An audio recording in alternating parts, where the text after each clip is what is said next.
Welcome back to Asinine Radio, a weekly podcast where we talk about music, and, well, that's pretty much it.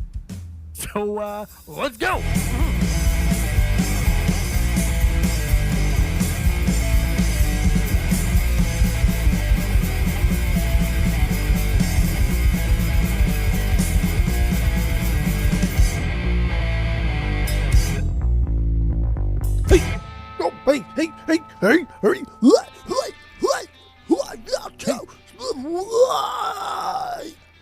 This is Asinine Radio.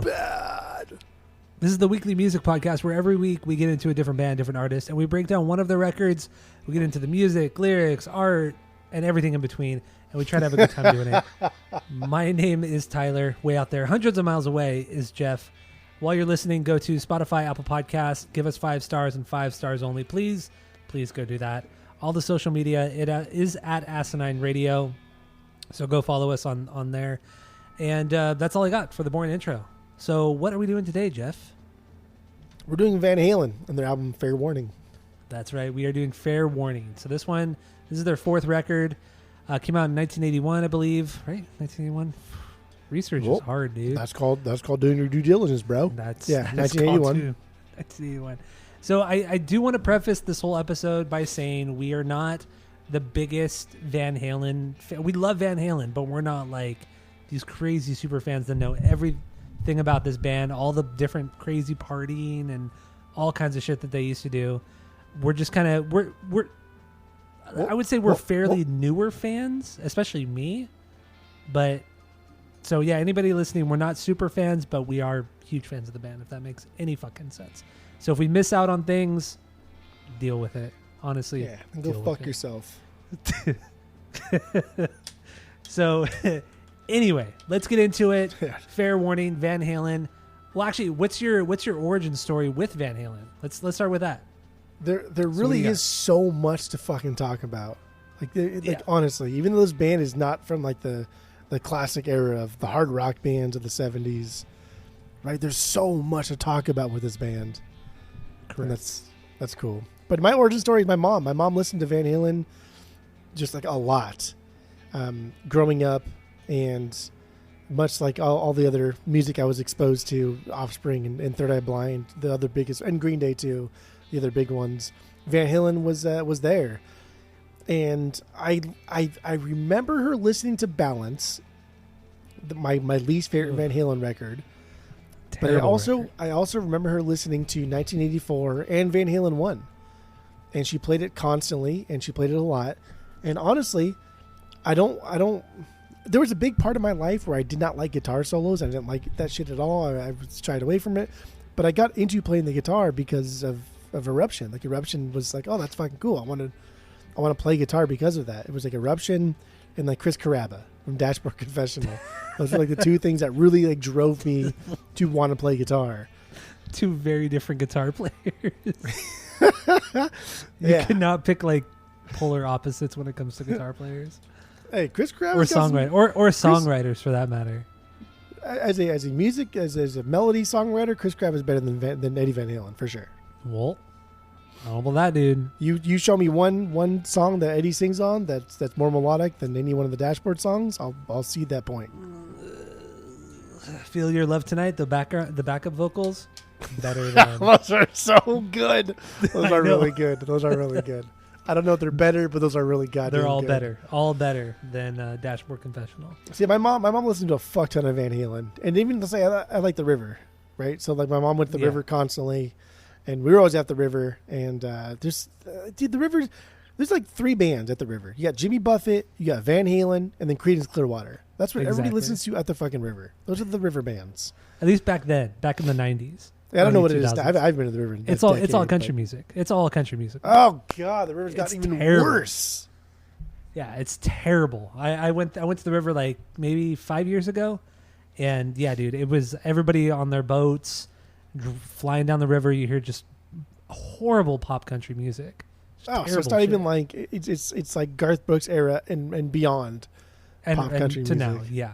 That's but irritating. but mostly like country music in the last 10 years, because it's all like young people now. I mean, the River is for young people, really. That's what it is. But it's just. I feel like tangent here. I feel like the river is for young people or people that are old enough to have like grown up on the river before it was like quote unquote cool to go to the river. Yeah. You know what I mean? I Like, think people, I think like, it also depends on generational. where you go, because I guess Lake Havasu is like that's for the young ones, the young bucks out there. Yeah. But if you go to other parts of the river, there's I guess other parts of the river is meant for like our parents' age, the boomers, some might say. Because I know That would be it. our neighbor goes to the Ozarks every 4th of July. Mm-hmm. And like that river, he says, is just all kind of like older people. He says they still play like country and shit. And he likes that era of country music. Even though he thinks he likes it, he really doesn't like it. But he thinks he does, but he doesn't. So maybe it is, I don't know, maybe it is a generational thing. Who is that? Let's say that. Yeah. Yeah. But anyway, Oh, dude. that's neither here nor over there. Very, very regional. Very, very regional. They got rivers all over the world. It's true, but I mean, I feel like the river scene here in like California, Arizona is very different than the Amazon River, dude. I don't know. I don't know. Could be. Anyway, So stupid. it is very stupid. It's like the most opposite possible rivers you could possibly have think of. Oh, yeah, That was the point, dude. Yeah. Anyway, what So yeah, that was my origin story. It was my mom listening to Van Halen, and then like honestly, like I in the most sincerity, even though listeners of the pod, even though people that I know in real life know that I'm just not a fan of solos. But Eruption really drove me to play guitar. Yes, I get it. I totally get it. What is your origin story with the Van Halens? My origin story with the Van Halens, I don't know. I really don't know. I might have been Jump. My mom wasn't really into she was never into Van Halen. My dad was a talk radio guy, so he didn't listen to music too much, outside of like Johnny Cash, weirdly enough. But yeah, my mom, it's just she wasn't into Van Halen, so it was Jump maybe, Hot for Teacher maybe at some point. Eruption, I don't think I heard Eruption until high school. I think until you told me about it. I had never really heard about it. And it wasn't until, like I said, 5 or 6 years ago, where I really sat down with the first Van Halen record and just blown away. I was fucking blown away by it. And I remember specifically because actually it was right when you moved out to Arizona, because I was on my way home from your house and I thought, okay, I've wanted to go and get into Van Halen. So I just threw on the first record, and then like 4 songs deep, I texted you while I was driving home. I said, we got to do Van Halen on the podcast. We have to do it. And that was that. I guess technically that would be my true origin story, because that's when I really found out how amazing they were. Like I always liked Panama because of, the nostalgia that went behind that with us. Hot for Teacher, like I said. But it was really that 5-6 years ago where I just dove headfirst into Van Halen and just became obsessed with that, especially that first record. Man, that first record is incredible. And I don't know. There it is. First impression. What's your first impression on Fair Warning, the album we're doing today? So my first like true impression of Fair Warning is when you were out here a couple weeks ago, and I was purging just a lot of records, trying to like thin the herd a little bit. I got rid of every Van Halen record except for one, and then I know neighbor, friend of the pod, Phil, his favorite album is Fair Warning. I don't know if it's his favorite album or if he thinks it's just like their best outside of Van Halen 1. I can't imagine anybody thinking Van Halen 1's not their favorite album. I think he said that's just silly boy talk. I think he said Fair Warning is his favorite album outside of Van Halen 1. That's what I think he said. Yeah, it's Fair album. And then we were listening to it in person live, and we both kind of were like, "Oh yeah," because he's a bass player, and so we were like, "Oh yeah, I get it. I get why you liked it, yeah. I get why you like Fair Warning." But there is merit to it. There's a lot of other things here that I really do enjoy. And I don't know. That was kind of my first like true impression of Fair Warning, outside of just listening to all of Van Halen and buying all of Van Halen. and having the whole collection in my collection. Because I've had 5150, I've had OU 812, and I've had fucking gay. I can't remember. You've had what? I don't remember what the fucking name was, so that's it. 5150. Nope. 0812. I don't know. I don't know what you're talking about. Women and Children Last? Diver Down? No, I have all the DLR era stuff except for the new one. But I guess that's all I've had. It's just OU 812 and 5150. But yeah, those were instant purges without even listening to them again. Yeah. So yeah, I don't know. That's all I got for that segment. Fair warning for me. I mean, I obviously listened to this record. I've listened to the record several times before. This has been in my collection, but I always thought, I'm never gonna go really go back to it. So I started to purge my records as well, and and this was on the chopping block. So yeah, when I was at your house, we threw it on. We're like, okay, maybe I don't want to purge all my Van Halen, my DLR Van Halen. So we threw it on because of friend of the pod Phil. And yeah, dude, this is there is an exact moment, and I have it in my notes, which we'll get into in a bit. But there's an exact moment where I remember looking at you, and I said, I'm not going to purchase this record. This is the reason why I'm not going to purchase it. There's a very specific moment. So, like I said, we'll get into that. And I do understand why Phil likes this record so much, because he's a bass guy. He loves the bass. This is their most bass forward song. This is the only album they've ever done in this era that was very, like the bass was just turned up. Yeah. Well, he actually had like some moments where the bass drives the song. There's like 3-4 songs on here where it's a bass driven song. Like Eddie kind of sits back a little bit, lets the other guys have fun. You know what I mean? Or let's Mikey and Alex have some fun. Yeah. And they do. I mean, the rhythm section on here, I think, is some of the best rhythm parts out of all the DLR stuff, like hands down. So it's a good record. Let's get into it. Let's start with stinkers. Do we have any stinkers? No, I don't even have anything that's like close to a stinker. I do have a couple songs I think are okay. Yeah, but they're just okay because compared to like Eruption and you know what I mean? Like, I don't know. It's okay, but it's still fucking really good. Agreed. And I have no stinkers either. I have 9 bangers. There's 9 songs on the record. And this record clocks in at 31 minutes and 11 seconds. Dude, perfect. It is perfect. That's how all the DLR stuff is. The OG DLR stuff. Baby, lean and mean. Dude, that's all. Yeah, there's no room for filler. There's literally no room for filler. The solos on overall the solos on this record, they're awesome. They're fantastic. They're short and sweet. Eddie has a perfect way of never overdoing his solos. Yeah, it's busy. There's a lot going on, but it never extends for a minute and a half. You get like a 20-second solo tops. That's all you get per song, and it's like that's perfect for a 3.5 minute song for that solo. Perfect. Great songwriting. That's great songwriting, dude. Well, it is. Anyway, let's get into our biggest bangers, our BBs. So what's your number one banger or your 1B? My 1B is Unchained. Unchain my heart. Yeah, that was Was it Tony Braxton, right? I think that was. Did she say Unchained? Or that's just, Unbreak My Heart. No, she says Unbreak My Heart. I really fucked that one up. That's what I thought she said too. But then I thought like maybe I'm just singing it wrong all these times. I was the one that was wrong. Oh, okay. No, he goes, change. Nothing stays the same, unchanged. That's one of his best fucking chords he's ever done.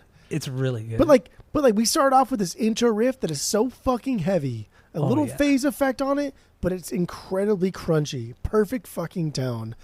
And one of like my biggest regrets now later on in life is the fact that I ended up getting rid of like an OG 5150 head and cab, like the whole situation, the whole shebang. It was too much for me at the time. I feel like I could do better with it now.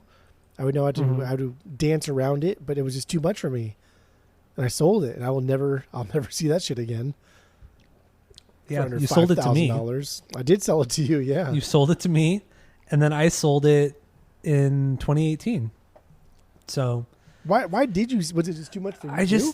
It was just I never used it. I never ever used it, and it was just sitting in the garage.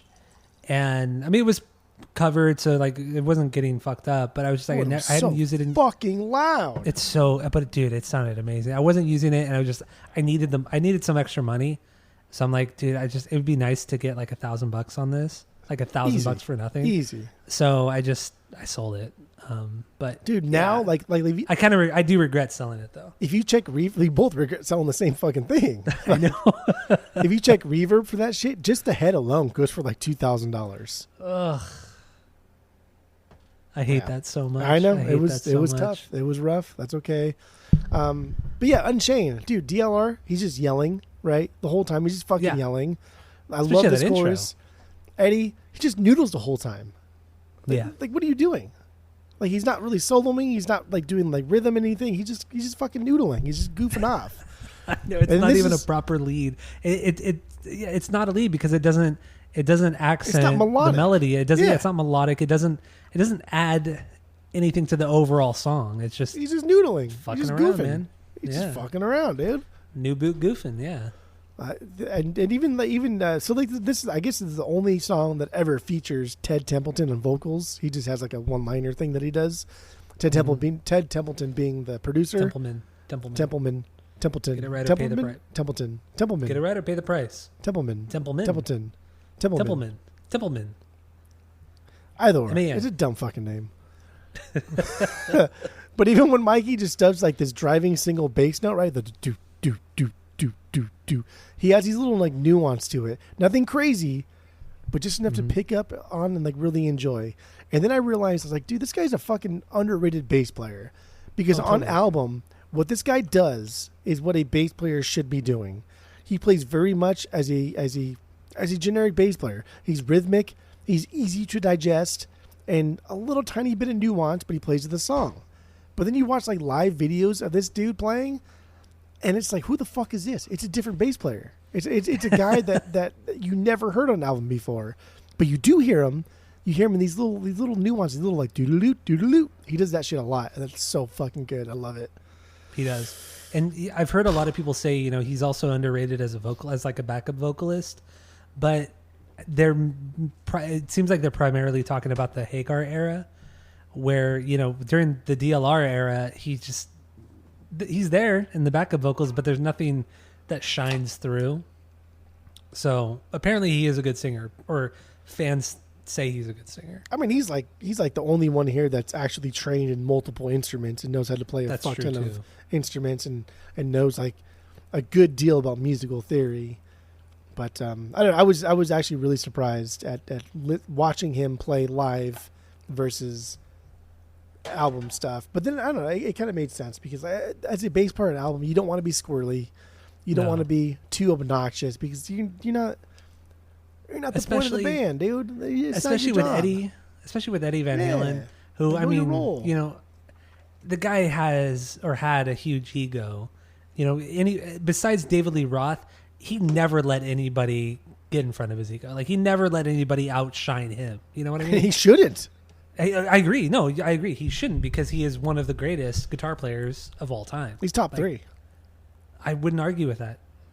I mean, it goes Omar, Head. Okay, I thought. I'm totally kidding. Oh my fucking god! No, I get it. Like objectively, he's top 3. Like Tony Iommi, Jimmy Page, and you think Tony Iommi's the greatest guitarist of all time? I think so. Yeah, I do. You're fucking just. What are you? Are you sitting? Because if you're not sitting, you need to sit the fuck down. Because that was stupid as fuck. That's. Oh my god. Well, who would you say? Jimi Hendrix as the greatest of all time? Little cuck. Yeah. I think like now, the more we do this pod, the more we get into these kind of like classic era guitarists. I think Hendrix would be number 1. I think Page would be number 2, and I think Van Halen would be number 3. I would say Stevie Ray Vaughan is above Jimi Hendrix. No, I don't care. Stevie Ray Vaughan's 10, top 10, but he's number 10. I don't know, man. I don't know. No, he does the one thing fucking fantastically. Better than maybe anybody's ever done it. So did Hendrix. Well, that's not true. He did the one thing really well, but he was really sloppy about it. That was his style. Stevie He Ray didn't Vaughan do the one perfected thing. it. Dude, Hendrix was a fucking fantastic rhythm guitar player. He was. He was a great lead guitar player. He was a great soloist. He was a great fucking rhythm guitar player. He was doing like nuance to the guitar that no one had ever even thought about doing. Embrace the feedback, bro. We talked about that constantly when we did Hendrix. We did, yeah. I feel like I'm talking to a fucking a forgetful Freddy here. Talking to a fucking wall here. I don't know. What am I saying? Made that name up. Forgetful Freddy. So Unchained is my 2B. I do love that chorus though. Dude, the harmonizing is so fucking good. It's so great. But you know, like you mentioned, it starts off with that awesome riff. Or actually, no, you didn't say that. Yeah, it does. The intro riff is fucking heavy. It's all the way like the fucking E string. It's like it's open. It's fucking heavy. It's very Panama sounding. It's not riff. It's not like note for note Panama, but it's there. Kind of that I don't want to say chugging thing that he does in Panama, but you know what I'm talking about? Yeah. Dun, dun, it's just those 2-3 notes that he hits, those downstrokes. You hear that, like, it's so prevalent in that opening riff here. And then the flange, man, it's out of control. It's so good. David Lee Roth is just screaming for no reason. That's all he does. That's all he fucking does is yell the whole time. I just love it. I love the chaos that is David Lee Roth at all times. Like it perfectly. What am I trying to say with Eddie? Like David Lee Roth and Eddie Van Halen are just the perfect match. They're the same. They're exactly the same. They completely feed off of one another. They're both out of their fucking minds on stage and off stage too. They're both crazy, but crazy in their own ways. Like how this band stayed together even for 2 years is insane. On top of making 6 records in 6 years? 6 records in 7 years maybe? It's crazy. I think this is crazier than Creedence Clearwater.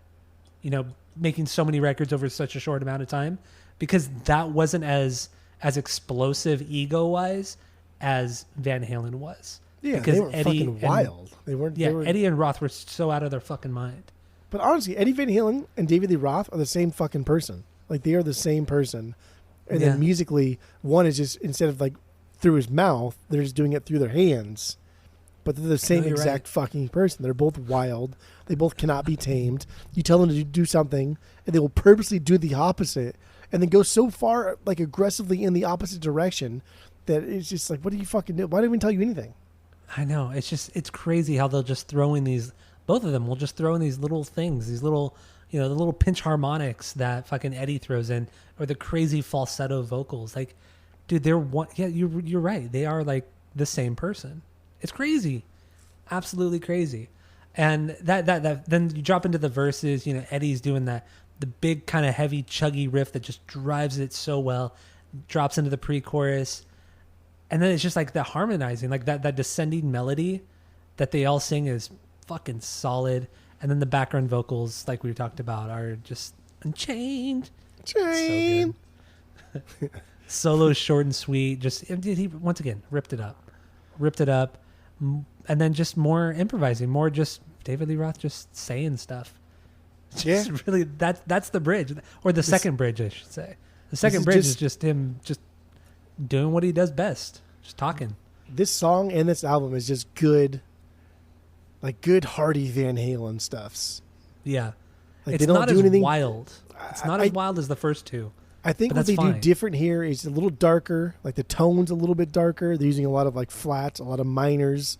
So it's not quite like they're aggressive, just, here's us and just, fucking whatever it is, whatever key we're doing. There's key changes on this album.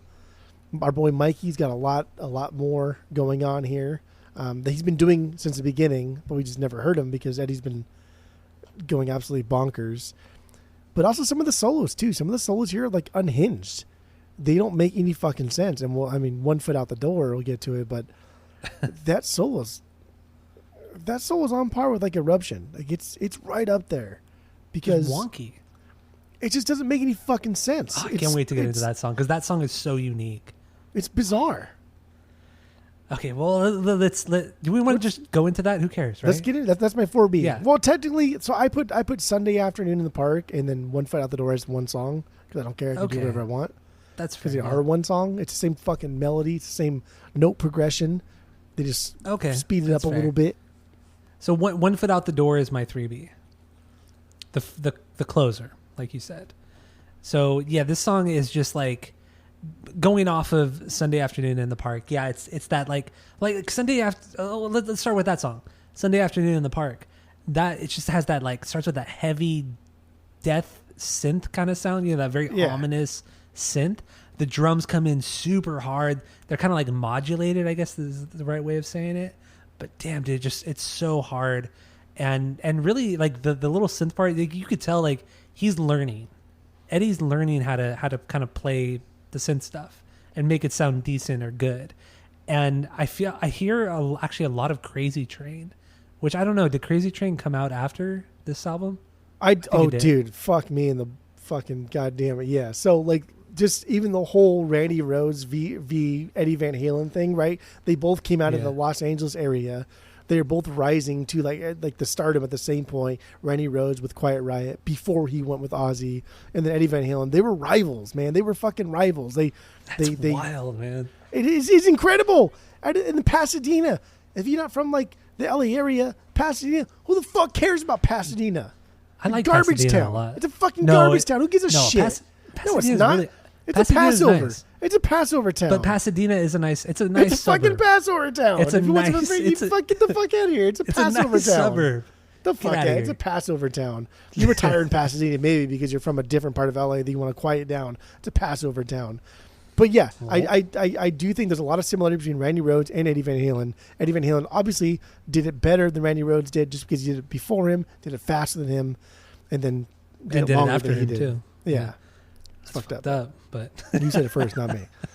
But it was incredible. It's really cool to see like two guys that are just like clearly like from day one, just like these guys are both going to be the best at what they're playing, and they both rose at the same pace. It's just Randy Rhoads died a lot faster than Eddie Van Halen did. So it's just, but it's like, it's so fucking cool, man, to see late 70s, early 80s, how Randy Rhoads progressed from Quiet Riot to being like with Ozzy, and then how Eddie Van Halen progressed from being great, honestly. Because even like Randy Rhoads and Quiet Riot, like I've listened to that first couple albums, dude. Like they're really good. I like Quiet Riot, I really do. But damn, dude, compared to Van Halen 1, compared to like, did you listen to the fucking link I sent you with Van Halen's first? I didn't know. No, I forgot to listen to that. Fucking damn it. They played this. There was a venue over. It was called like Galazzi's or Gazzi's or something like that, and on Sunset, and it turned into the Key Club. So it was Galazzi's, and then turned into the Key Club. Man, I forgot about that venue. I totally forgot about the Key Club. Like they had like a stint there. They were like the house band for a while, and from I guess like I don't know up until 1974 was when that link I sent you was, and it was just, I mean we're talking these kids are what, they're fucking 19 years old. Right? Oh, yeah. Right? 55, 65, 65. Yeah, they were like 19 years old, and they're killing it. David Lee Roth, he's doing his thing. I know you like after this is over, you should really listen to that. Quality's kind of shit, but damn, dude, that may be like David Lee Roth's best performance that I've ever heard him do. It's just unencumbered. In that song? In that demo? It's the whole show. It's the whole show. Yeah, it's the whole show. It's all, like almost all covers. The one I sent you is like 30 minutes because the quality's better, but the full show is like an hour. What were we talking about? Dude, I get so excited with Van Halen because we were talking about One Foot Out the Door. We were talking about the last song, but I kind of want to keep on topic with kind of the start of the band too, because it's really important that, you know, they started the band. They called themselves Genesis for a while, Mammoth, like they had a bunch of different names, and then they were renting a PA system from David Lee Roth before he was even in the band. And he auditioned for the band, and Eddie was just like, "No, you're not good enough for the band." And they were renting the PA for like $10 a day or some shit like that. Yeah. And to cut costs, they just said, "You want to join the band? You know, we'll use the PA, join the band, and then the rest is kind of history." You know, he joined, and then Rodney on the Rock, very famously, I would say Rodney on the Rock discovered Van Halen. Gene Simmons from Kiss claims that he discovered them, which he did a lot for the band, mind you. But I think it was Rodney on the Rock that really discovered it, because they were already established. The band was already established within the LA scene. And if anybody knows anything about Rodney on the Rock was the guy in the scene. Like, he was like the socialite of the time. Crazy. He was the socialite of the Sunset Strip of Hollywood. You know, that was the guy. Like, if Rodney knew you, and if Rodney, that's it. You know, brought you up in conversation, like, dude, you're good. Like, you're gonna be selling records. The guy had fucking like Mick Jagger's phone number. Like, Mick Jagger would call him up to go, like, hey, you want to come to a party? I'm throwing a party fucking Friday night. You should come. I want you there. He didn't call nobody else. He called Rodney. I know, isn't that fucking nuts? It's bonkers. So I honestly give Rodney on the Rock more credit to Van Halen's rise than I do Gene Simmons.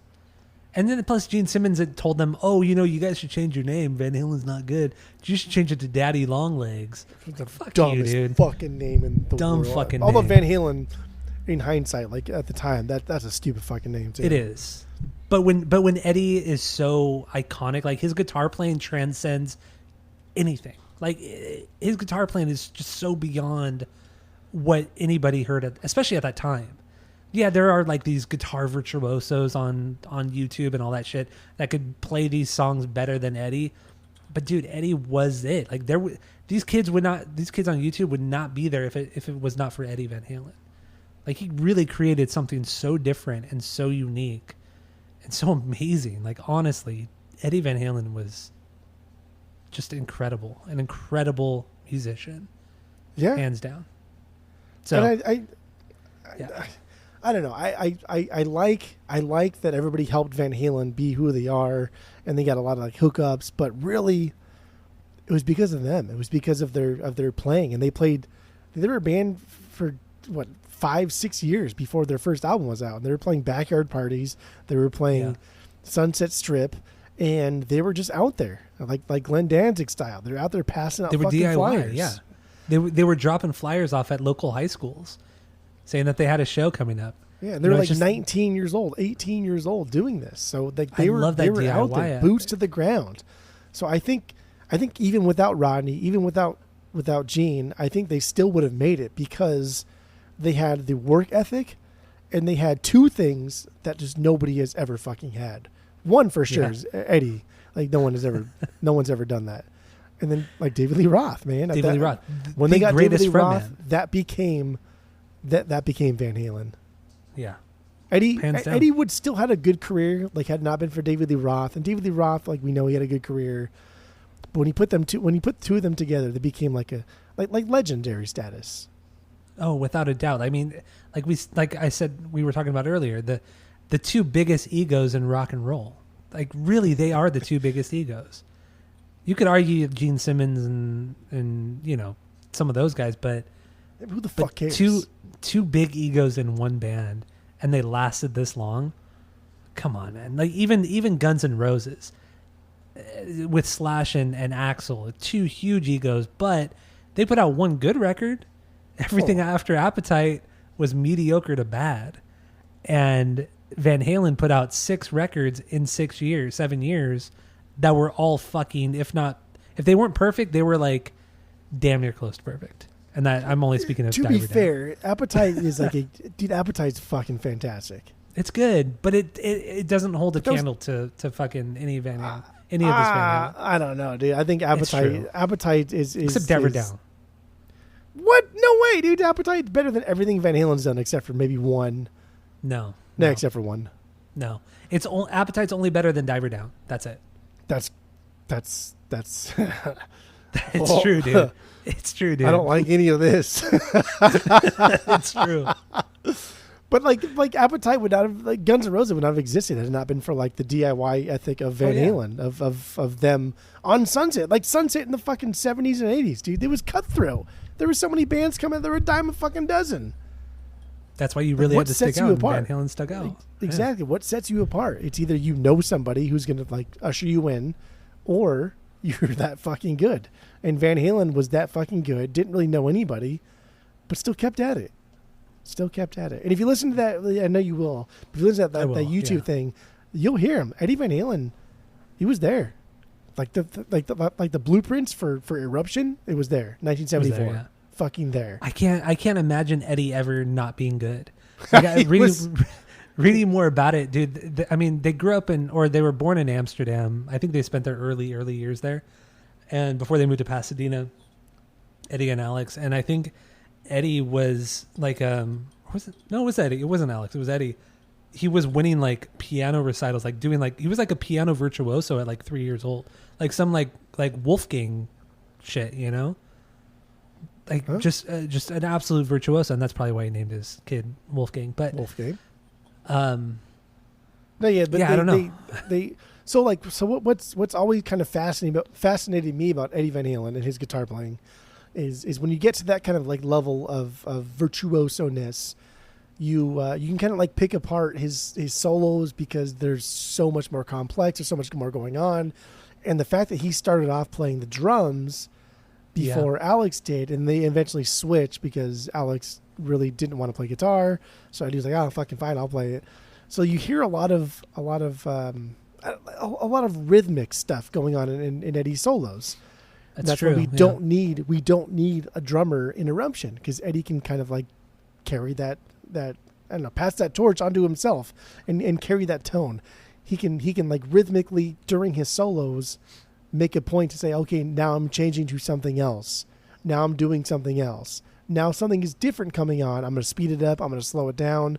And we can hear that not just through the notes he's playing, but like how he's playing it, how hard he's hitting those strings, what he's doing with it. And I think that's also why he doesn't need a second guitar player.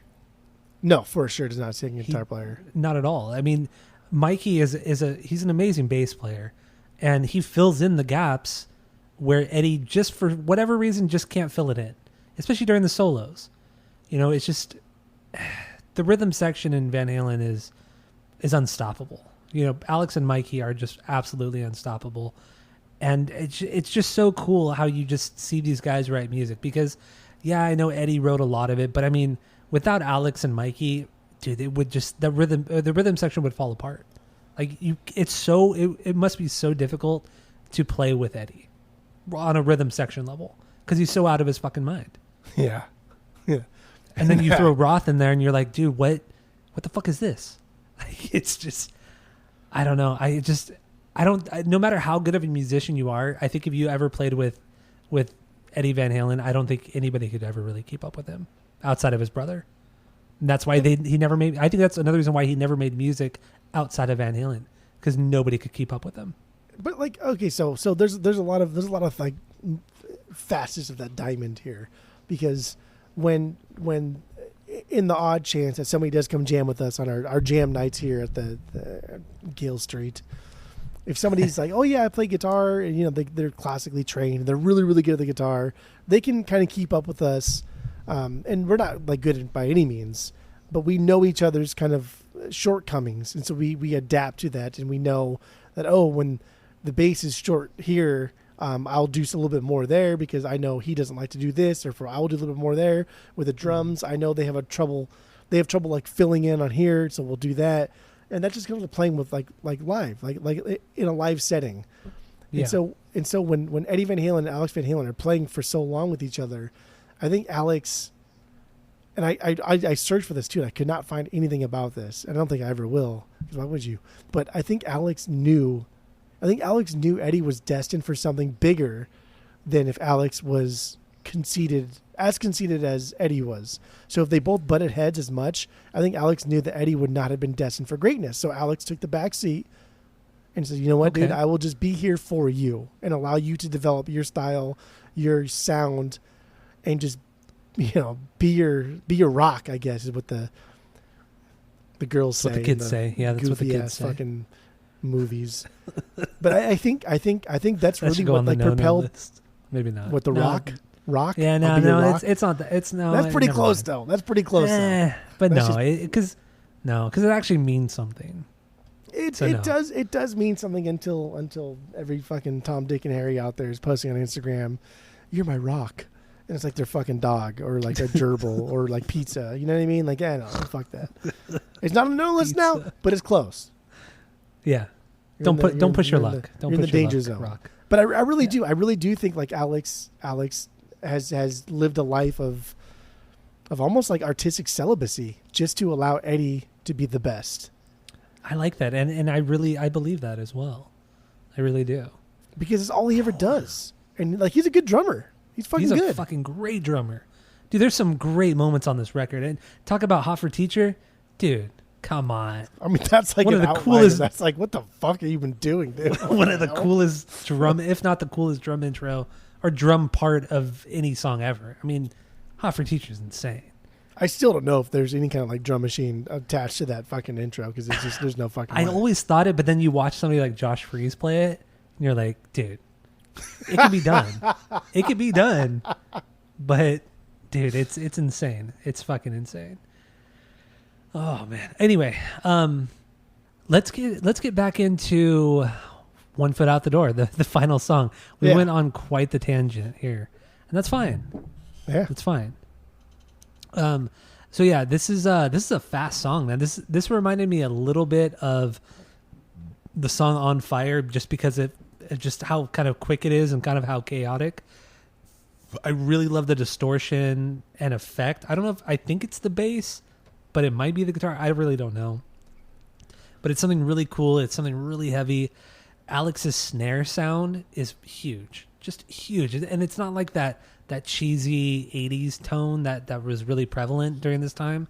But it's big. And David Lee Roth is running his voice through some pedal. I don't know what it is, but my God, dude. And then that solo hits, Eddie's solo. It's so dirty. It just sounds gross. And he rips it up, and in all honesty, the song to me is more of an instrumental. It's a short song, and it just drives so hard and so fast. I think this is a fantastic song. Loved it. It would have been fine as an instrumental, but I think you need DLR's verbed up like vocals there, because like for me, this is a perfect mix of punk and metal, like of the 80s, of this era. Yeah, like these guys are still like a punk band. Like they play fast and they play hard, and that's what it is. It's fucking great. Right. And I think I don't know. So like going back to Sunday afternoon in the park, I think that's just them goofing around with that sound, because they already had synthesizers or piano in Women and Children First, so they've already been kind of like toying with the idea of doing it. Here is them. Now it's the 80s, and even like the 80s, like new wave synth sound has already been going on since the 70s. But here is them kind of like, hey, let's see what we can do with it. They're goofing around with it. I did get like very deep CKY sounds from that synth sound that they're doing here. I could hear that. Very, very, very like very, very low end. Like, how low can we get this? How guttural? How nasty can we make this? But damn, dude. These two songs back to back are absolutely perfect. And again, Eddie's solo in this one, it's split up into different parts, and it just sounds like he's out of his mind. It sounds like he has no idea what he's fucking doing, and there's like there's no like structurally, there's no real flow to it. And if you like chop it up, I think it's like 2.5 parts.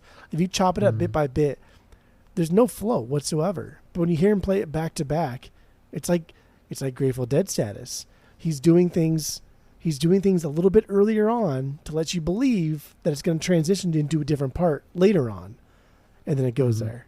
And I'm telling you, man, I've watched videos of people say that Eddie Van Halen is the greatest guitarist of all time. And after I watch the videos, I don't like disagree. I'm not sitting there in the same way I would sit there as if somebody said fucking Tony Iommi's the greatest guitarist of all time.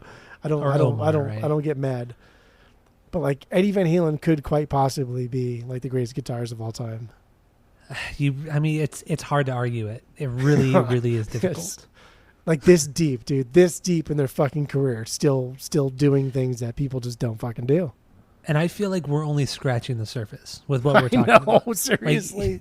Like I'm seriously, fucking music theorist over here. I don't fucking know. Yeah, we can. I mean, people could probably go so much deeper into his style and his technique and all that kind of stuff. But one, we don't have the knowledge of that, and we also don't have the time or the energy to do that. So, yeah, I don't know. I don't know where I'm going with that.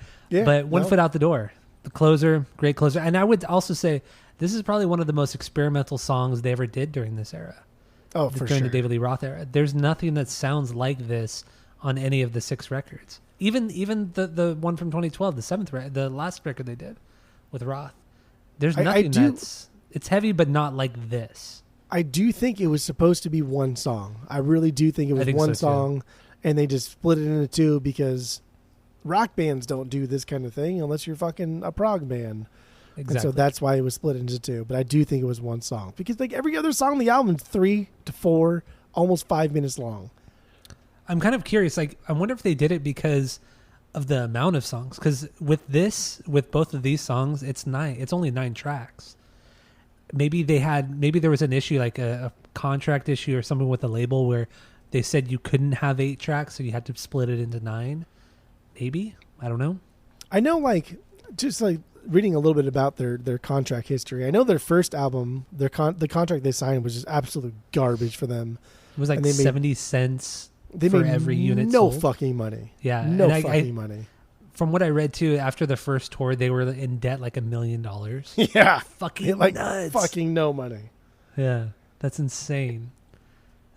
And they kept their manager too after that. So that's 70 cents for every unit sold. When a record was probably selling for $7 maybe at the time. Yeah, I know. To make 70 cents off that. Come on. Split between fucking 5 ways, right? Yeah. Oh yeah, exactly. I didn't even think about that. And yeah, that doesn't. I think that would only be to the band. The 70 cents would only be to the 4 guys. But no, that's nothing. That's chump change. So I have some factoids here, if you want to hear them. I'm going to do them anyway. Let's do it. But the Van Hagar era sold about 16 million records. Right, mm-hmm. That's a lot of fucking records, dude. That's a lot of records. The Van Halen era of Van Halen sold over 30 million records. Fuck. Yeah, so over doubled the Van Hagar era, and those tours, that 5150 tour was very, very successful. And do you know what makes the numbers even crazier?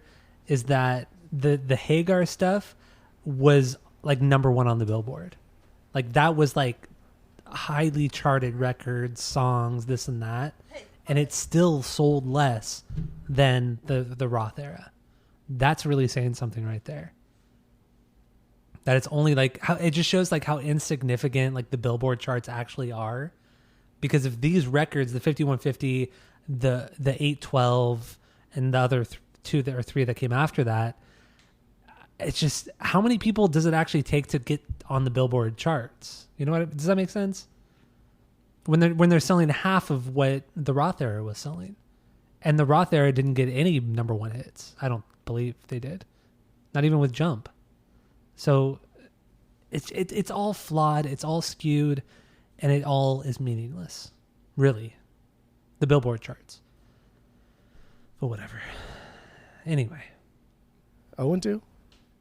0-2. That was good. That was good. So, did you have any other factoids? I do. You want more factoids? Let's throw a couple more in.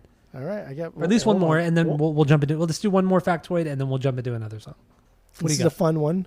This is there are only 5 rock bands to have 2 albums sell at least 10 million copies. Right, a lot of rock bands. How many rock bands? 2? A lot of bands have sold 1 album for 10 million copies, but there's only 5 that have sold 2 albums at least 10 million copies. Really? Yeah. I'm surprised. Who? Well, I mean, obviously, like Van Halen's gonna be one of them, right? Yeah, we're talking about Van Halen. So, what do you think the other 4 are? I would say Fleetwood Mac. Are they considered a rock band? Like what are we considering rock? This is according to this Billboard, and then also the article itself was from an alternative rock radio station, but like a bigger one. AC/DC. Okay, AC/DC, Fleetwood Mac. And then I don't Van Halen, and then Zeppelin? No, I don't think Zeppelin even sold that many. Okay, well that's 4. So you still have one more guess if you want to just guess one more thing. Let's see, one more thing. Nirvana. That's 5. Gotcha. Okay, so what is it? I'm gonna tell you in order of things that I like the least to the best. One is Def Leppard. Hysteria and Pyromania both sold over 10 million copies. Well, I don't like that, dude. The Beatles. Okay, Beatles I guess rock they're band. technically rock. Yeah. Sgt. Pepper's over 10 mil. Abbey Road and the Beatles. The White Album. The White Album, the shit album. Yeah, that one also sold over 10 million. That one sold 20. That one sold 23 million. So Pink Floyd is going to be on this list. Pink Floyd, Dark Side in the Wall, and then Van Halen, and then Zeppelin. Right? Really? Zeppelin 1, Zeppelin 2, Zeppelin 4, Houses of the Holy, Physical Graffiti. All of those sold over 10 million copies. See, I mean, obviously Zeppelin is like one of the biggest, if not the biggest rock band of all time. But even still, I thought it was going to be like one of those Jimi Hendrix things where, Hendrix only ever he's technically a one-hit wonder, but he's still like considered the greatest guitar player of all time. I thought it was going to be one of those things with Zeppelin, so I didn't want to throw them out as a guest. As a guess. Guest, huh? Guess. Yeah. Well, why would you throw Hendrix out as a guest? Oh, it fits so perfectly. It's really bad. It's really dumb. No, it was cool when I was reading the article about, because the article itself saved Zeppelin for last, and it was like, oh yeah, Def Leppard, here's their 2 albums. Here's Pink Floyd's 2 albums. Here's Van Halen's 2 albums. Here's the Beatles' 3 albums, and here's like half of Zeppelin's catalog. That's pretty insane. It's weird that the Beatles haven't sold more than Zeppelin. That's weird. Beatles aren't that great. But you got some heavy hitters with the Beatles. But they're not that great. So that's the reason why. Okay, but also the White Album sold over 10 million records, and that album's not great. So the White Album and The Wall were the 2 highest selling records out of all the 5 bands here, which is annoying. The Wall over Dark Side? That makes no sense. Oh yeah. Okay, whatever. Dude, people pretend to love The Wall. I know. It's crazy. It's good. It's fine. It's disgusting. But damn, dude. There's like 7 other records that are better than The Wall. I mean, that's top, 15 Pink Floyd for sure. Yeah. Out of what, the 12 records they have? 11 records? Yeah. Okay, anyway. What is your 1B? Sinner Swing, baby. Sinner Swing. What? This one. That's good. This is my 3B. This is my 3B. Okay, so I mentioned earlier in this episode the moment in time where you and I were listening to this together a few weeks ago, and a song came on, and we kind of looked at each other, and this is Sinner Swing was the song that made us want to do this record on the podcast. Like, this is incredible. I mean, it's a faster tune, really driving riff. The timing in the verses aren't normal. Like, I don't know if it's like a 3/4 kind of thing going. I don't know.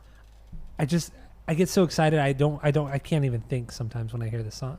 It just sounds fucking good. The chorus is incredible. Heavier kind of chugging riff, great back and forth vocals, some good falsetto stuff that Roth is doing that's just out of control. Dude, it's good. And then you get into that kind of descending guitar riff going into coming out of that descending guitar riff going out of the chorus into that solo. It's so simple, but it's insanely good. Then the solo hits, and it's just everything you want from Eddie Van Halen in that solo. Like this, the way this song builds and the way the song is structured, the little nuances, the parts, everything about this, and the speed. Even though it's not like a super fast punk song or anything like that, it's just fast enough to really get you going, and that is Sinner Swing. Love this song. What I like about this song a lot is the solo. The solo rips, and Totally there's rips. no rhythm guitar muddling up the sound. It's just a driving bass line, that easy drum beat, and then Eddie tearing it up, right? I know. Because a lot of times when he solos, especially post like Van Halen 1, they add a rhythm guitar track, and we don't need it. You don't fucking need it. And so when you listen to this shit on like stereo and you kind of just hear like the channels broken up, and one channel's only Eddie and the other channel's like the rhythm section, like dude, it slays. It's so good. It slays. It's so fucking good. And Mikey is he's such a good, like we were saying, he's such a great bass player, such a good rhythm player that you don't need another guitar there. You don't need to layer it with another guitar. And that's another thing that's I guess bothersome about the Hagar era and a little bit of the Roth era is that, the records took like 2, 3, 4 months to make. But, Van Halen 1 took 5 days to record. Mind you, all the songs were written and, they had been playing these songs for a couple of years, but 5 days to record that's less than Nirvana's Bleach, which we always talk about, how crazy it was that it took them, I think it was 6 days to record that? Yeah, 5 days. Bonkers. 5 days to record the intricacies and the craziness of Van Halen 1. Van Halen 2, it was 2 weeks to record that record. Less or about a year after Van Halen 1, they went back into the studio and recorded a whole record in 2 weeks. Most of the Roth era was like that. I think at most they spent maybe a month and a half in the studio, something like that. Yeah. But yeah, anyway. So I think that's another big reason why you kind of get the craziness of these songs is because nothing was fussed over ever. It was like Feldy says. What does Feldy say? It's something we're not allowed to say because it's on the no-no list. But we know what Feldy says. But that's what he says. Like these guys lived it. It was just like, I just want to fucking get it over with, so we can go back on tour, so we can do our debauchery back on tour. And I think that's the reason why they recorded in 2 weeks, because they want to get back on tour. They just want to party and they like that tour life. Fuck around, man. It's so dude, the way this one's cool too, because we hear like David Lee Roth like iconic kind of like drawl where he says like she looks so fucking good. He says like good. Where he draws at that last line, that last word. Yeah, and then he says fucking too, right? He does, yeah. I think it's the only time you listen to Van Halen, the first 3-4 albums, all of a sudden he's so fucking cool, and like, oh wow. I think this is from what I remember, this is the only time he uses that word ever. Yeah, it's just, and it was very noticeable. Like I couldn't believe it. I was a little shocked. It was a good fucking. It was a good really fucking. Good fucking. It was a good fucking. Yeah. Like some people throw fuckings out and they're kind of like they're overused, especially in hip hop too. Like fuckings are a dime a dozen. Oh yeah. But when you've never said it, dude, when you've never fucking said it, and all of a sudden like, he's so fucking good. Like damn, like wow, that's powerful. That's good shit. It really, really worked, especially when his lyrics are so mediocre. Which we haven't even gotten into any of his lyrics because and I don't who gives care. a fuck? Yeah, yeah, they're just the lyrics are there as placeholders. That's all they're there for. Correct. He could make any noise, which he already does. Exactly. I don't care what you're saying, so long as how you're saying it is fucking awesome. Yeah, I know. And that's say whatever you want. And it goes to show, like, even just like the stupid, they're probably improvised, but just like a little spoken word, the little skits he does within songs like in Hot for Teacher, I dropped my pencil. It's like, come on, who cares what he says? It's so stupid and it's so over the top and it's lovely. It's lovely. And another thing about Sinner's song too is that Eddie recorded this entire song in one take. Like, what are you doing? What is this guy doing? So where is he from? I was reading a lot about this backstory between Templeman and Eddie and what they were doing in the studio. Okay, so like let's go back even a little bit further. Templeman produced Montrose's first album, Montrose, which featured Sammy Hagar, which is a pretty fucking solid rock album. And honestly, it sounds a lot like Van Halen 6 years before Van Halen did it. And so Van Halen for sure took from Montrose's Montrose, and they played Montrose songs live, and they gave credit where credit was due. They just did it better. They even played with Montrose. Like I think both of them, yes, Van Halen and Montrose opened up for Journey, right? Yes. Okay. Yeah. Well, was it Montrose? I think it was. I know for sure Van Halen and Montrose played together. I know Van Halen as a band liked Montrose a lot. When Sammy Hagar left, that's when they kind of like, oh yeah, like he was a cool fucking vocalist. But that first Montrose album, dude, it's like you hear the kind of the blueprint for Van Halen. It's really cool. Great album. You should listen to it once and then don't worry about it ever again. But it's a cool album to listen to. Put it on your list. I'm going to put it on your list after tonight. I'm putting my list right now as I talk. On my list. I'm putting my list right now. I still have the tabs open for Thank You Scientist and that one BT Bam record that I haven't listened to yet. I listened to Thank You Scientist the other day. It's I'll fine. still give it a listen. Listen to it once. It's fine. Where we going with here? Sinner's do we have anything else on this song? Dude, there's a bunch of stuff on this song. Dude, the call and response from DLR and the Harms, dude, fantastic. And I love the way he says get out and push. Like it's frantic and it makes me feel rushed. It makes me feel rushed in a way that I feel like panicked. I feel like I don't know. I'm already getting jittery. Like and that was the original title of the song too. Get Out and Push was the original title. Yeah. What else do you have on this one? I think that was it. That was Well, you said you had a lot left on the song, but well, I think I was going somewhere with the Montrose thing, but I don't remember where I was going with it. Yeah. So it was gone. That happens. It happens. So right. Then what's your 2B? Mean Street. Mean Street, that's my 4B. Dude, Mean Street's so good. It's a great opener. It's a really great opener. Mean Street's so stupid. It's so kind of melancholy. It's so downtrodden compared to Van Halen 1 and 2 and then Women, Children First. This is the first time we've ever heard them kind of just take it easy a little bit. Like take it easy, slow down, and let's get a more sad sounding song. And then, damn, dude, like even though the song is just dumb as fuck, like lyrically, it's just stupid. Well, yeah. But when he says, "This is home, this is Mean Street," like that fucking, it's really, damn, I love that shit. And it's not even a good chorus. It's not even that catchy. It really isn't. It's kind of like a musical, like some of you hear in like in a Broadway musical or some shit, but not as like sophisticated, I guess. I don't know. Very David Lee Roth. He just knows how to play around that generic kind of like draw, right? Like this is home, this is Mean Street part. It hits harder because of the bridge, and the bridge, like DLR, just doesn't shut the fuck up. While everybody else is singing, "This is home," he's just saying shit. He's just doing stuff. He's like, what are you doing? Stop talking. But that's David Lee Roth. That's David Lee Roth, dude. That's David Lee Roth, dude. Well, the intro too. Eddie's intro.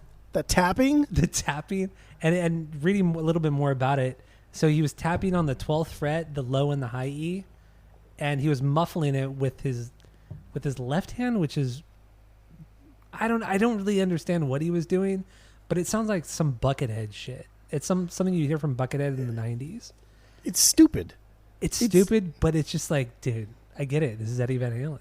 Exactly. He's allowed to do exactly. It. So he's muffling it with his left hand, right? And his right hand, probably with like his thumb and his like middle finger, I would assume, hitting the top and the low of the 12th fret, getting those harmonics going on. I don't get it. Even when you're muting it with your left hand, he has to be hitting those strings so hard with his right hand.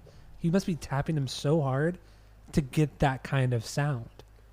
Because if you're muting it, I guess maybe if you're only muting it with like one finger, you can get like that pinch harmonic sound by muffling it with like the fat part of your thumb. Like there's a lot of weird noises you get out of your guitar. You're right. Like the main like take from this is like, I've heard 1,000 guitarists, like you said earlier. I can see anybody on YouTube do the same thing better than Eddie did it, but he did it first, and he did it so fucking well that like even still today, like guitarists have they spend their entire lives trying to play like Eddie Van Halen. The guy was like 20 years old when he perfected it. He really did. Out of his garage with no tabs. I know. Like honestly, like the story of him playing with his back towards the audience when he was doing the tapping technique is not fucking fake. That's factual. It's fact. He played with his back to the audience because he knew that his tapping technique was so unique, was so far beyond anybody else. Even though Jimmy Page was kind of doing that same sound, he had done it before.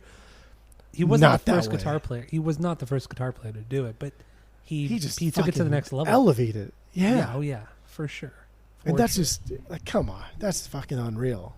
Yeah. Like to even use your right hand on the neck part of your guitar. right? Like, what the fuck? Like, that is so cool. Now you're switching hands. Like, that's a whole new ball game we're opening up here.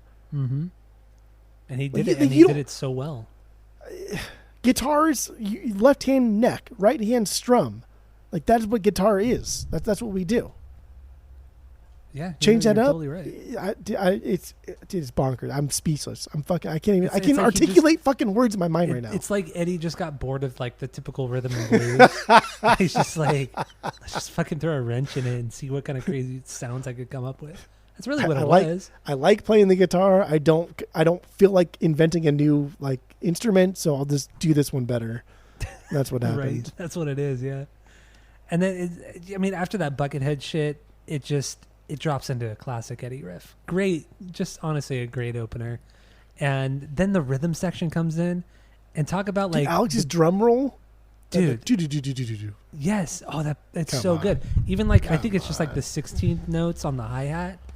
Just it gives it such an amazing groove and tightness that's very kind of reminiscent of like what you would hear like on like a Jimmy Chamberlain or some shit like that, or like Primus, or just dude, the rhythm section in this is I think one of the best parts of the whole record. I think the rhythm section in this song. I think the rhythm section for Van Halen clearly defines what a rhythm section should be doing on studio recordings.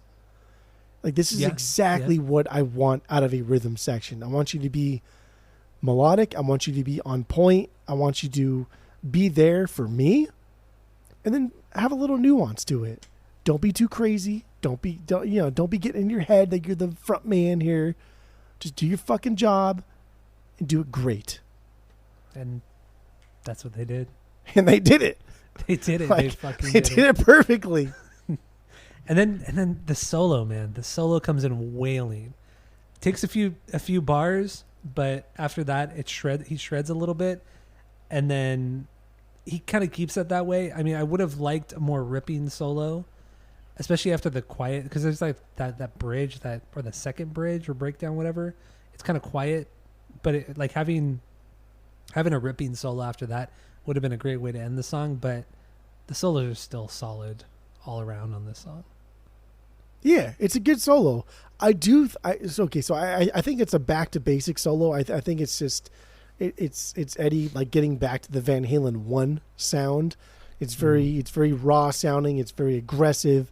It's kind of eclectic and weird, but it has a rhythm guitar under the solo, and I just don't. I don't want it. I wish it wasn't there.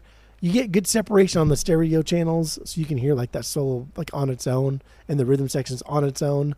But man, you don't. Like, come on, you're Eddie fucking Van Halen, dude. You don't need a rhythm guitar. Like, come on, what are we talking about here? You don't at all. So I wish that wasn't there, but it is there, and that's fine because it's the opening track. And I think the opening track is meant to be like this thesis statement, this thing that's going to get us into the rest of the album. And the track is a little bit more somber, a little bit darker than Van Halen's normally done.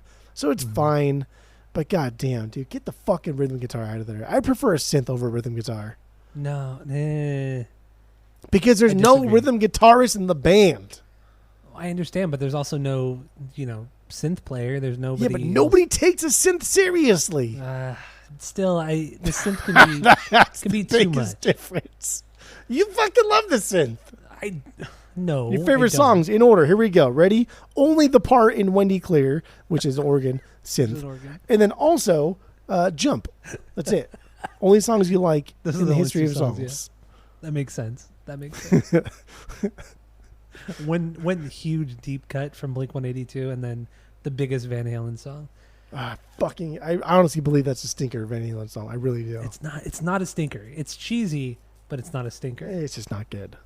Dude, that solo when he comes in and Jump, dude, it's so nice. It's a great solo, and it's so refreshing to hear it after all this synth. The basic synth. So you only like the solo because you're so tired of that fucking synth. So you don't like the synth. But you don't like the solo. You only like the solo because you're just tired of the fucking synth. Okay, gotcha. So the best Van Halen song, in your opinion, is also their worst Van Halen song. That's fine. Well, that's wrong, dude. I will also say the last minute of Mean Street is like the best, right? It's solid build. It's wild. It's a 5 fucking minute song. At the very end of at the very end of the fade, right? How it fades out. Yeah. I think the last like 4 seconds he plays Eruption. Really? I heard Eruption there. That part. I didn't pick up on it. Dude, there's Eruption there. I was in my car. And then I was like, I don't know. I'm going to turn this up really loud. Because I have a better speaker in my car because it's more compact, I guess. And I'm also not drunk in my car. Mm-hmm. So that's when I listen to it, like the intricacies of the specific parts I want to listen to. Come on. Like I put on fair warning when it starts. By the end of it, I'm 5 beers deep. Come on. 30 minutes? 30 minutes. That's insanity. Do you? Okay, I'm not 5 beers deep, honestly. But all jokes aside, do you feel like you drink more when you listen to like really good records than you do if you were just like watching fucking something on TV? Oh yeah, for sure. I just can't stop, right? No, like I'm just so fucking excited. I'm so invested ecstatic into it. Yeah. It's a different kind of feeling for sure. Like when I get up to change the record, beer. Always beer. Or you got to take a swig before you get up, and then you get up and go do it. Beer. Yeah, exactly. Wild. Okay. All right. Mean Streets. I'm good with this one. Are you? Yeah, I'm good with that one too. There's a couple like bass-driven songs which I feel like we should bring up. You know what I'm talking about? Yeah, I feel like I think we're getting close to wrapping it up. We could go all fucking night if we just, you know what I mean? Like there's so much about Van Halen, but it's just, we could save a lot of it for like another Van Halen episode too.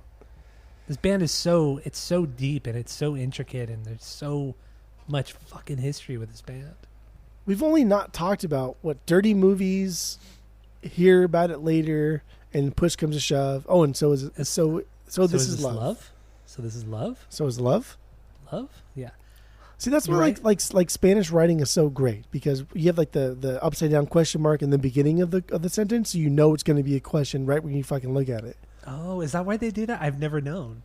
I don't know why they do it. I just think it's great that they do it. No, that makes sense. You know what I mean? Totally So like a long sentence, you're reading it like monotone, reading it.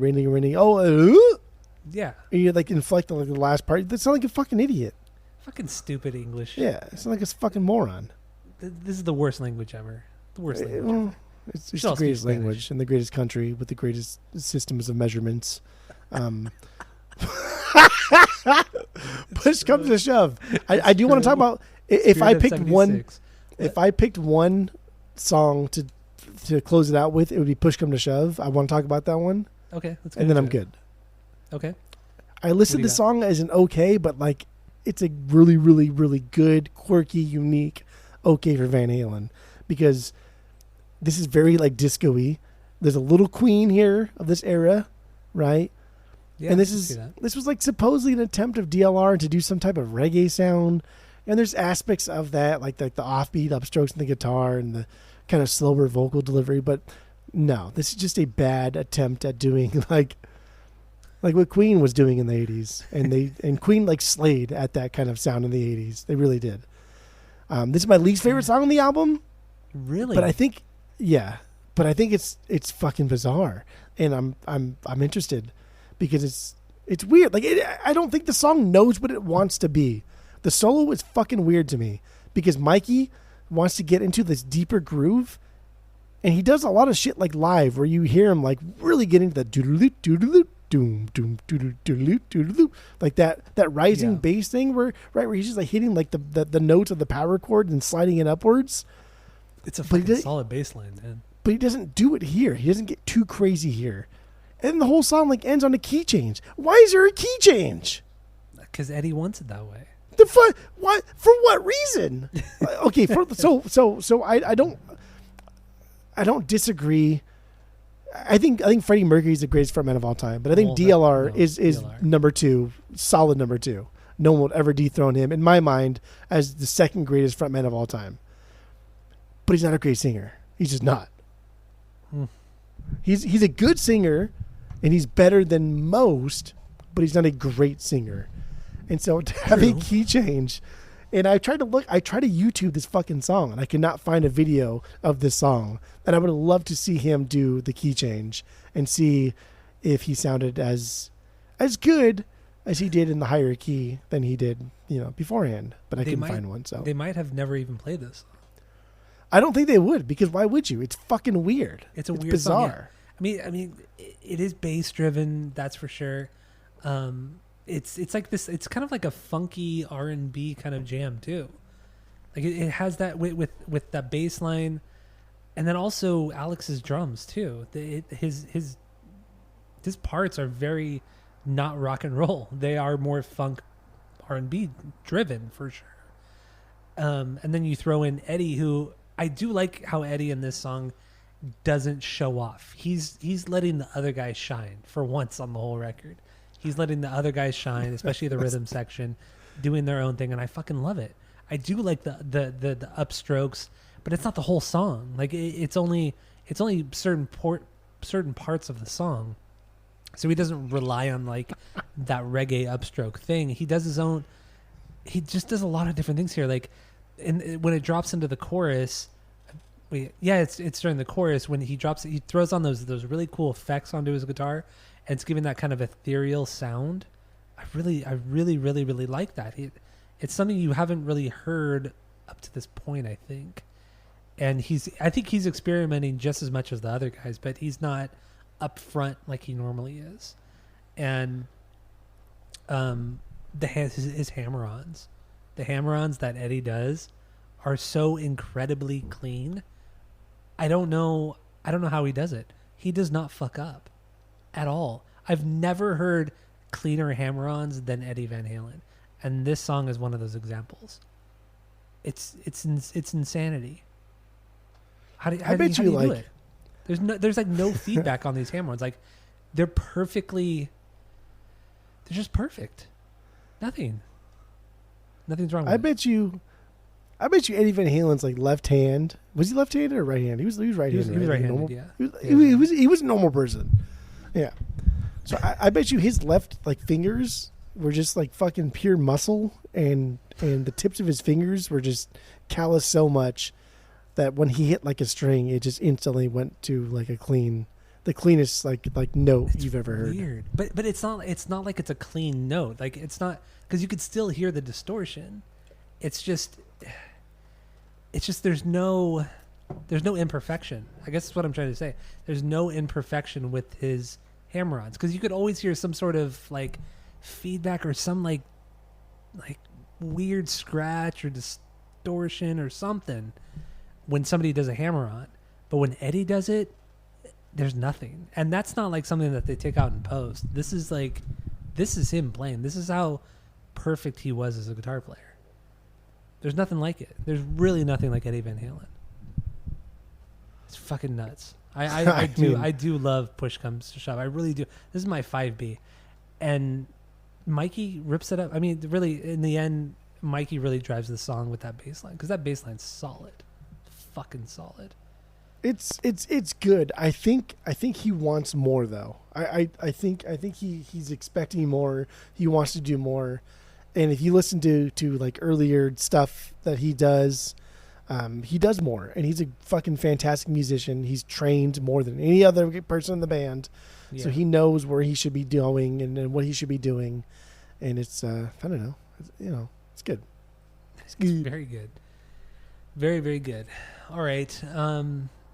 Do you want to talk about any other songs? There's one part I want to talk about, but not the entire song. Is there anything else you want to touch about? No, I just want to get into why Van Halen may be like the greatest rock act of all fucking time. I'm on a high. I'm getting crazy, dude. I'm in it to win it. So let's wrap it up.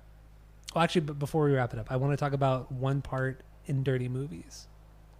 So he says in this song, during the melody, he was playing it on a slide, and he couldn't get high up enough on the neck with the slide, so he literally sawed off part of the guitar so he can hit those higher notes with the slide. Yeah. thought, dude, who else would do this but Eddie Van Halen? Who hasn't done that? Are you kidding me? That's like, who would have thought of that? Like, let's just fucking saw off the guitar. Fuck it. Yeah, fuck it. Fuck the guitar. Dude, the guy was insane. The guy was fucking insane. So I just wanted to bring that up because I thought it was a great story. But let's give our final thoughts on the record. Let's rate the record based off of our world famous 3-point rating system, where 3 is a perfect album, 2 is a good album, I'm going to continue to listen to. 1 is a bad album, give it a shot, and 0 is the worst thing you've ever heard. So, with final thoughts and your rating on this, go. I give this album 2.75. 2.75. I think it's great. I think it's fantastic. Okay. Whatever. But I want to get more into why because I'm gonna do what I want. I want to get more into why I think like Van Halen may be like the greatest rock band of all time. They're there because you got your Zeppelins and your Floyds, but they're coming out at a time when there's other big rock bands, right? There's other big bands that are already releasing albums that are influencing you and you're influencing them. Van Halen drops at like 77, and we're talking like the golden years of LA, and the golden years of LA may be the greatest like decade of human history, dating back to the birth of humans. It may be the greatest. It really may be. I don't know. I wasn't there, but I think it may be. But like these guys saved rock and roll, dude. Rock and roll was headed into this fucking direction. And we're getting tired, and we're getting the same fucking acts, like spitting out the same fucking albums over and over and over and over, and prog music is getting into the jazz realm, and all this other shit it's just getting dumb. It's just getting dumb, and people are taking it further and further and further, and wanting to do more. How can we incorporate more into our rock music? And don't get me fucking started with the 80s. But Van Halen comes out, and they say, yeah, let's do all of that, but the opposite. Let's dumb it down. Let's omit a rhythm guitarist while I'm soloing. Let's and the Van Halen one specifically too. Let's keep the imperfections in, because there's like whole subreddits devoted to like imperfections in Van Halen 1 that make it great. Like Eddie's soloing, like, oh, that part right there, he fucked up there, but they left it in because he didn't give a fuck. He didn't give a shit. That's rock. That's rock and roll, dude. That's rock and roll, dude. Well, I think so. Like, if nothing else, I think Van Halen saved fucking rock and roll in the 70s. I think hair metal would not exist without Van Halen. I think rock and roll music. I mean, hair metal was directly inspired by glam rock as well. But yeah, I mean, a lot of hair metal inspired by Van Halen. Van Halen kick-started the LA scene, and glam metal and LA scene, it goes hand in hand. They're fucking one and the same. You're right. I think glam rock for all its trials and tribulations would not exist without Van Halen. Man, fuck, I don't think. You ready for this? You ready for this hot take? Probably not. Are you sitting? Are you sitting? I'm always sitting. Yes. Okay. I'm always sitting. I live a sedentary lifestyle. Sure, I'm always sitting. I think that like even fucking. So I think that like even grunge and nu metal would not exist without Van Halen. Oh yeah, yeah. Because that stuff was in complete contrast. They were combating the glam lifestyle, but the glam lifestyle only existed because of Van Halen. But then you also hear these guitar players in the nu metal scene, grunge scene, that praise Eddie Van Halen. I mean, the guys from Korn, Head and Monkey, some of their biggest inspirations were Van Halen, Steve Vai, these guitar players that you wouldn't expect, because when you hear Korn, you're like, okay, it's just this heavy riff with weird sounds. But it's like these guys, they grew up on Van Halen. They grew up on these crazy guitar players. I absolutely believe it. I'm gonna say that Van Halen may be the most underrated, adequately rated band of all time. Even though everybody knows Van Halen, everybody fucking knows his hits, I don't think people really appreciate what Van Halen did for music. I think it's because of the Hagar era. I think if they had ended on 1984, I think they would be more legendary than they already are, which is crazy to think about. Do you agree though? Like they're for sure legendary, but they're not 100%. They're not Zeppelin legendary. They're not Pink Floyd legendary. But they fucking should be. They're not, but they're close. They're damn close. They're not even AC/DC legendary, and that's the most irritating thing of all time. Right? I know. Like that's the most bothersome. And I like AC/DC. I have several of their albums, but after listening to like all the Van Halens this week, they're all getting purged.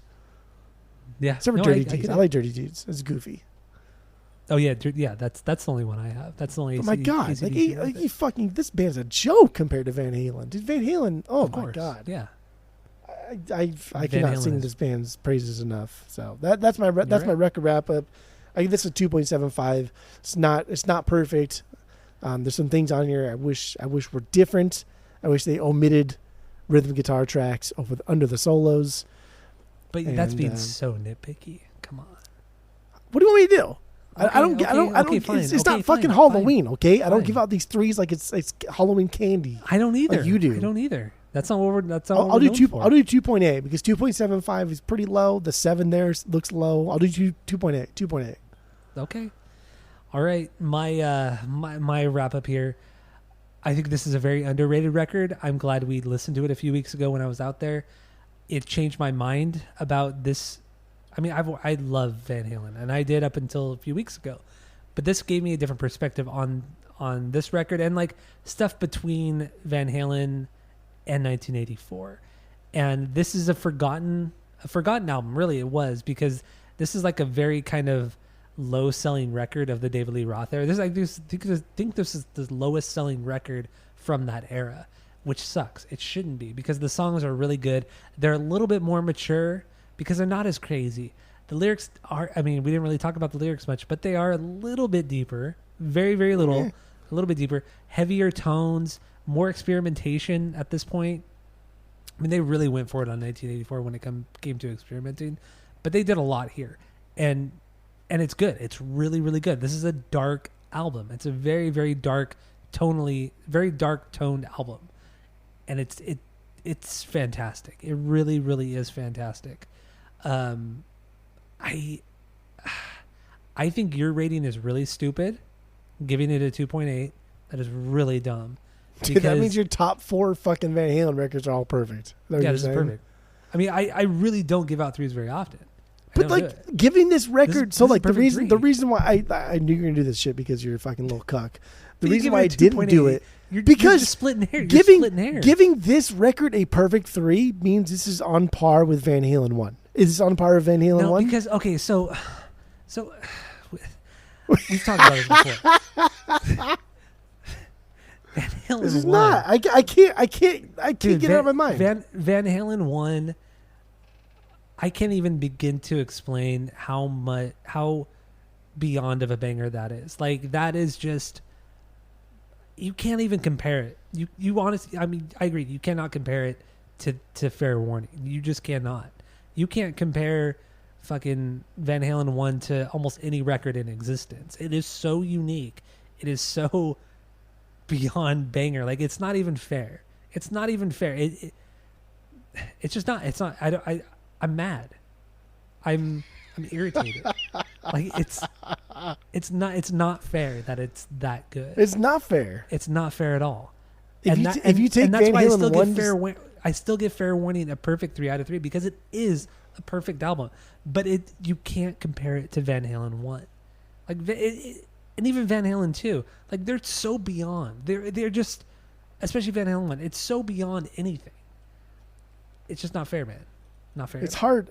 It's hard to even, like, I don't know, like give an analogy, right? There's nothing in my life where I can give an analogy to with Van Halen 1 compared to like Fair Warning.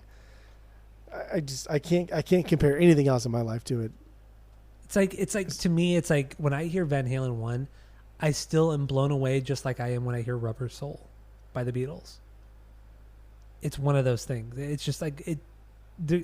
You can never. To me, it's like I could never think of something that could be better than, like, objectively better than Rubber Soul, better than Van Halen 1, better than, really, I don't know, man. Like, Dark Side even too. Like, Dark Side is so unique. even for Pink Floyd, it was a pretty unique record. It's not my favorite Pink Floyd. It's not my favorite Pink Floyd. But it's very Miami Vice sounding, but it's fine. Whatever, it's not. But anyway, I don't know. Just anyway, fair warning. All right. Perfect 3. It's perfect That's 3. fine. Perfect 3 out of 3. So, thank you all for listening. Do you have anything else? That's it. That's all. All right. Thank you all for listening. Go to Spotify, Apple Podcasts. Give us 5 stars. Almost at 3 stars. Should be 3 out of 3. 5 stars. Thank you all for listening. That's it. That's all.